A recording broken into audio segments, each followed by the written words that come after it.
俺爸爸做欣赏咩，有外调，有调到比较好的学校市区，所以我们就搬家。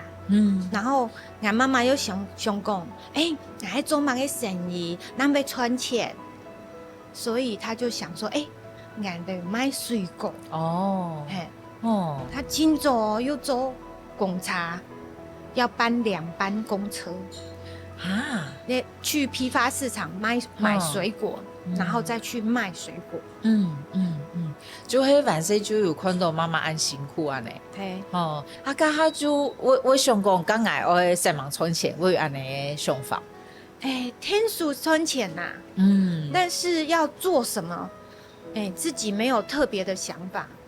所以我毕业的时候，我不卡每天呐都打电话到我的宿舍，毕业吼，几个天数哦，你讲有哥哥姐姐啊，哥哥姐姐梦遗咧几个？梦遗咧几个天数？天数做嘛个甲较快传堂诶，传堂传堂梦遗啊，梦遗天数啊，我有几许天数，俺真是冇上晓做菜呢。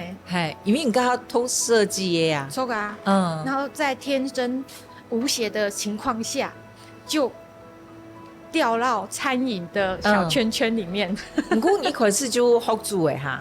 冇。我开始冇学煮，就是负责结账算钱。不过到最后，我看到耶厨师吼。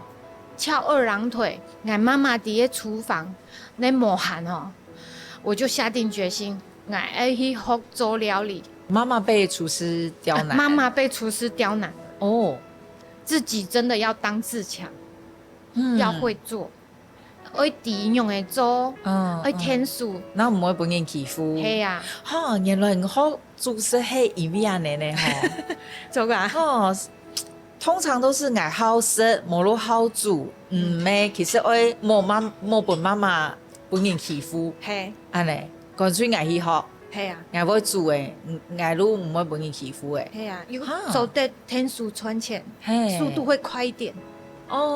那时候经济压力太大了。